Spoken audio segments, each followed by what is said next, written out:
Happy Saturday, everybody, culinary kids, and today I'm going to show you a way to make homemade yeast bread. So I've already done one where I showed you how to do it in a Dutch oven. Now I'm going to show you how to do it in a whole wheat bread in these and some bread pans. Okay. This is a homemade recipe that I have been making since I was probably your age. And this recipe is so beaten up I have to tape it all together. I've shared this in the class with you guys, showing you what it is, but this is Magic Mill foolproof whole wheat bread. Ingredients: yeast, water, salt, oil, honey, and flour. Pretty simple. Now, this is a bread that you have to knead. So you're going to have to get in there with your hands and start kneading it for some time until it gets elastic and soft. Or you can use what I have back here, which is a automatic Bosch kneading machine. Now, this piece of equipment we've had in my family for, again, since I was your age, and it will automatically knead the bread for you. So it takes all the hard work out of it. It's very loud. It's an old piece of equipment, probably from the 80s, but it works. But what I'm going to show you guys is how you can do it in this and the hand method both. So at least you'll kind of get a sense of how that works. What we have here, these are the ingredients. Here's the salt. Got some canola oil, just mild flavored oils. We got our rapid-rise yeast. Got the gold medal wheat flour. We got some lukewarm water and some very hot water. The lukewarm is going to go in to activate the yeast, and the hot water is going to go into the machine, and we're going to use this machine to blend all the ingredients together initially. Then when it starts kneading, I'll cut that process in half, take it out, show you how to do it by hand, and then we'll have some yummy, delicious bread. Now I'm going to make one little change that to this recipe. Now typically this will make 3 very large loaves of bread. And since I'm thinking, I don't really need that much around the house, I'm going to take the ingredients here and I'm going to cut them in half. So I've never done that before, but this way it'll make like 1.5 or 2 small loaves of bread. So anyway, we'll see how this goes. So let's start, and you can see here I got my, can't really see here, but I do have a nice thing I got for my wife for Christmas.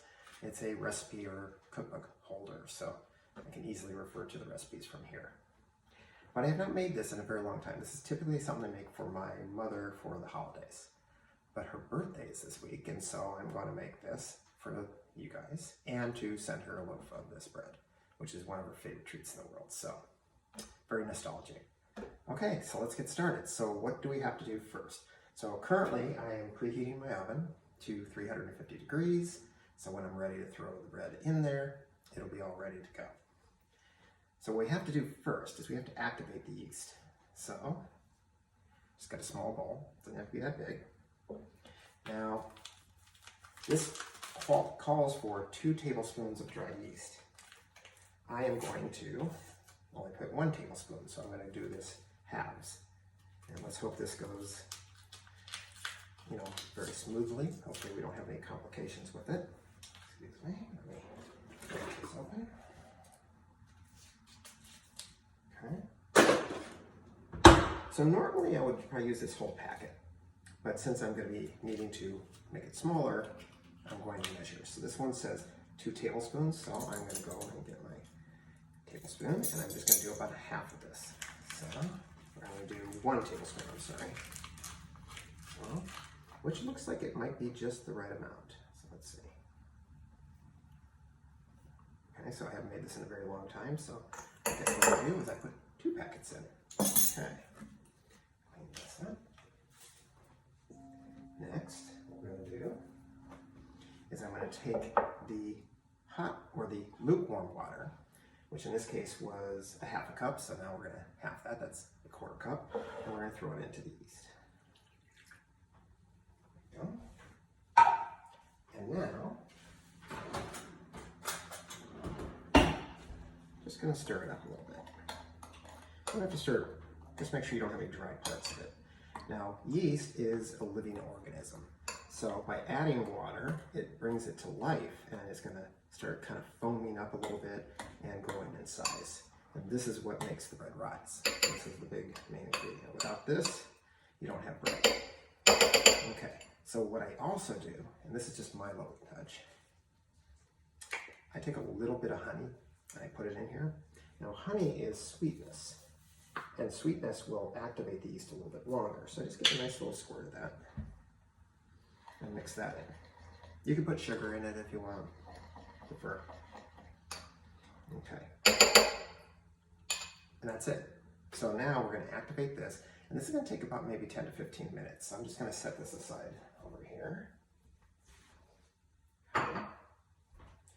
Now, what is the next thing we have to do? So when we're reading recipes, make sure you follow them in order. So it says let stand 15 to 20 minutes, and then you add the honey if you want. Combine the hot tap water and 7 cups of freshly ground whole wheat flour in the Bosch mixer, which is behind me.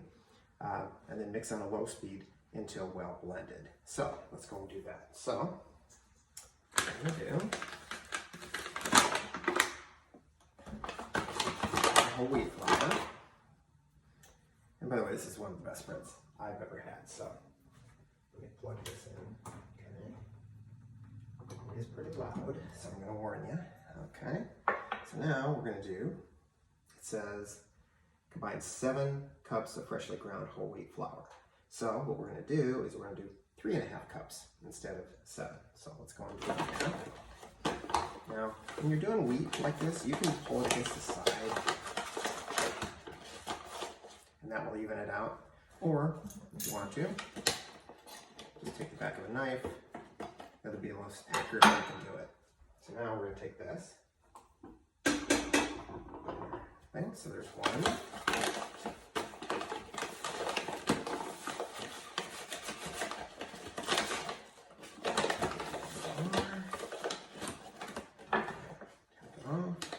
I just make sure it's even, so you're getting exactly the right amount. 2. Now one day, soon, I hope to get myself a very large ball mason jar. Because if I do that, then it's easier than reaching into a bag like this. Okay, so then it's 1/2 a cup, so that'll be 1. Okay. And 1/2. Oops, you know, that is 1/3 a cup. I have the wrong cup. 1 second, guys.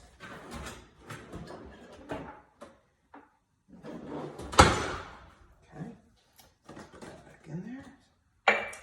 See, I've been cooking forever. Sometimes you just gotta pay attention. You gotta make sure you have the right equipment. Always. Okay.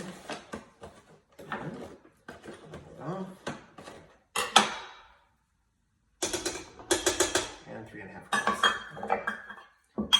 So now it says combine the hot tap water and 7 cups of the flour together in the mixer bowl. Mix on low speed until blended. Okay. So now what I need to do is get my hot water. Now I have 2 cups measured right now. So what it wants me to do is to take the 5 cups of water, which is 2.5 to have it. Put that in here. There's 2 cups. I need 1 more 1/2 a cup. Hold on a second.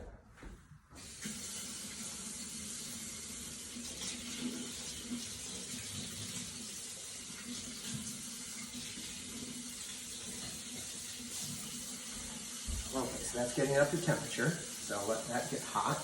And then at that point, then I'm using a feature on this machine. And when I get to the point of mixing these all together, I'll bring the camera closer to this so you can see this. But there's an option where you can just do put it one way and it just kind of goes boom, real quickly, just does a quick spin and stop. And so then there's a place where you can turn it on and it just keeps on going. So we're going to do that spring-loaded option just to kind of combine the ingredients originally. So let me see if the water is hot.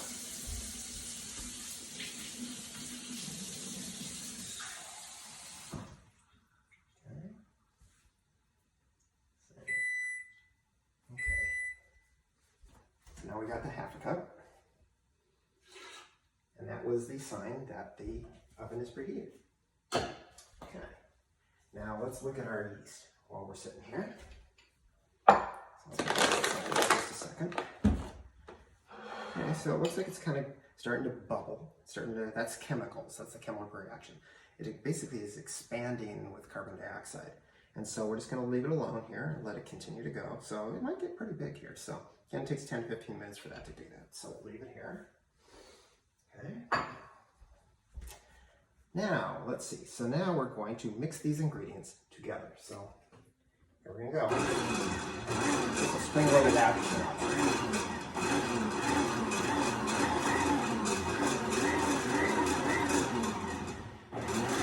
That is just to make sure that the flour doesn't start flying all over the place, because it can easily do it this way. Just want to kind of initially blend it together.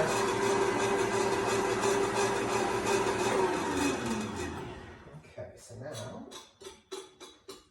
just mixing some of the flour out of the way. Let's try again. Just do it for a second here. And then after that, we're going to add the salt, oil, and honey, or if you want to use raw sugar instead, you can. Okay, so now we're going to go and add those ingredients. So salt, what we need is we need 2 tablespoons. But again, since we are doing this half, we just need 1 tablespoon. So 1 tablespoon of salt.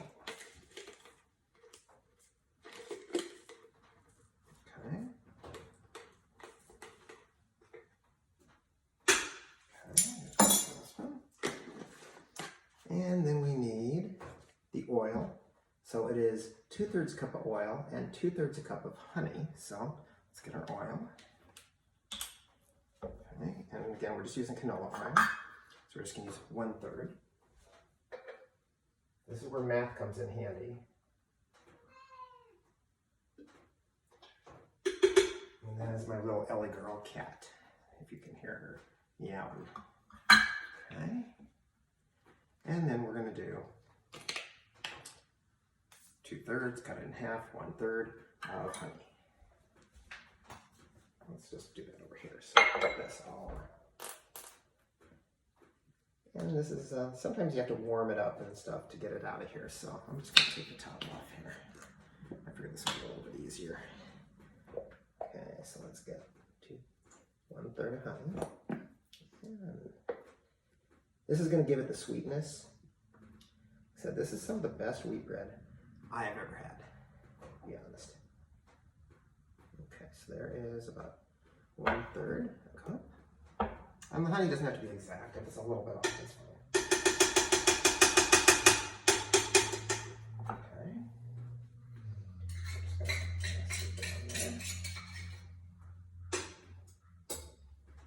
And I will take pictures of this so you guys can see what it looks like. Okay, and then that's it. So now we continue to mix until it's well blended, and then we're going to add another cup of flour into it. So let's go and do the we're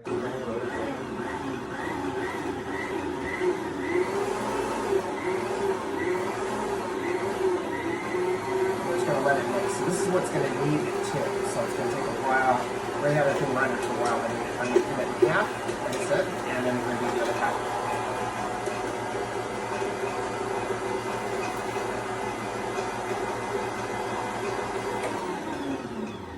So that, I would say, is well blended.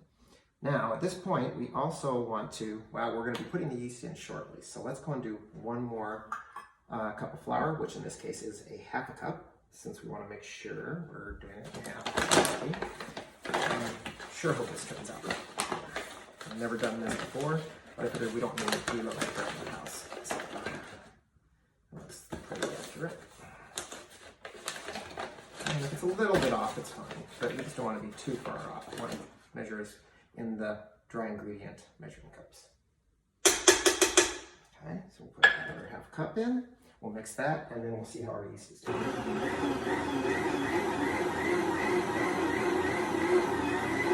It's like the sound of driving a car. That's crazy. Yeah. So it's starting to look like dough, a little bit more than it does. Now we're going to go and add more flour into it as well. Now let's go, and we'll get the dry flour out of the way. A little bit. Mix it again. Still can't believe this piece of equipment is still alive and running. We also had a machine that was grinding the wheat berries, so truly This is how I used to make this. I died quite a long time ago, and unfortunately, have to just go and do it this way instead.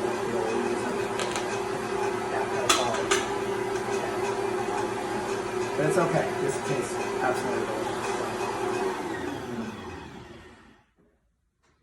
And if only you could smell it. You can already smell the wheat, the honey, all the stuff in this. So, so now let's go and check on the yeast and see how the yeast is going. Okay, so looking pretty good. I know it's hard to see here. I'm going to point it down a little bit to the camera. This is what the yeast looks like. So it grows a little bit in size. So now we're going to take this.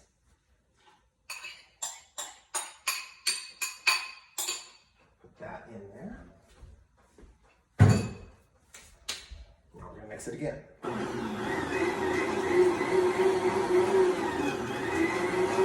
Just for a minute, just get it all combined.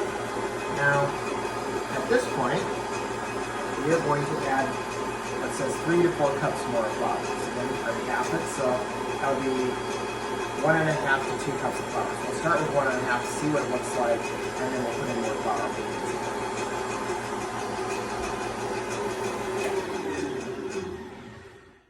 So it's already looking like I'm used to. It smells the same, it just is smaller quantities. So it's going to make it, 2 smaller loaves, which actually I prefer anyway. So this would be good. So at this point in time, now it says to add 3 to 4 cups more flour to the mixture, knead for 10 minutes on low speed or until the dough begins to clean the sides of the bowl and its consistency of cookie flour. Okay, so what I'm going to do is I'm going to start putting in the flour, I'm going to start mixing it, and then I'm going to leave it alone, and then I'll pause for a second, come back, and then we'll proceed with the rest of the recipe. Okay, so let's do this. So I'm going to do 1.5 cups. So let's start with that. 1. I'm going to take the back side. Whoop, I need to get the back side of a clean knife. That one has honey on it, so I don't want to use that one. Just go. There we go. Well, it's a messy thing. It makes a real mess all over your table. So, and then we need 1/2 cup.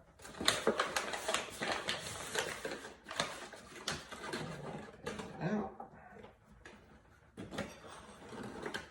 Okay. Get that all over the place. Okay. So we'll start with this. If we need more, we can always put another 1/2 cup in there if need be. So we don't want the flour flying all over the place. So we're just grinding this like a puppet.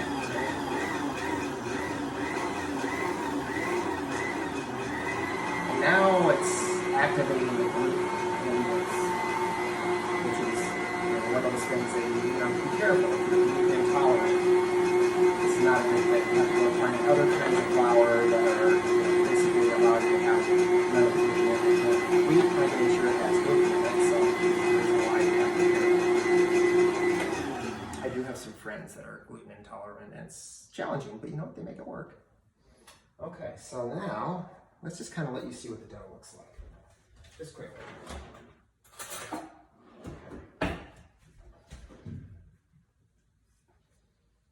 That's kind of what the dough looks like a little bit, if you can see it. Okay, so it's a little sticky, but it's not as sticky as that dough that I cooked the first time for you guys. So this is going to be real smooth and a nice dough that I put into the pans. It's going to be very different than the other one. Although I've almost finished the bread that I made the last time, which was cooked in the Dutch oven. Okay, so now let's look at the next step. So knead for 10 minutes. Okay, so I'm going to set it on a timer. We're going to knead it for about 10 minutes and leave it go. And then, I might just add a tiny bit of flour, just a tiny bit. Just to give it a little bit more. It's a little sticky, but the sticky is what allows it to be moist. It makes the bread moist. So,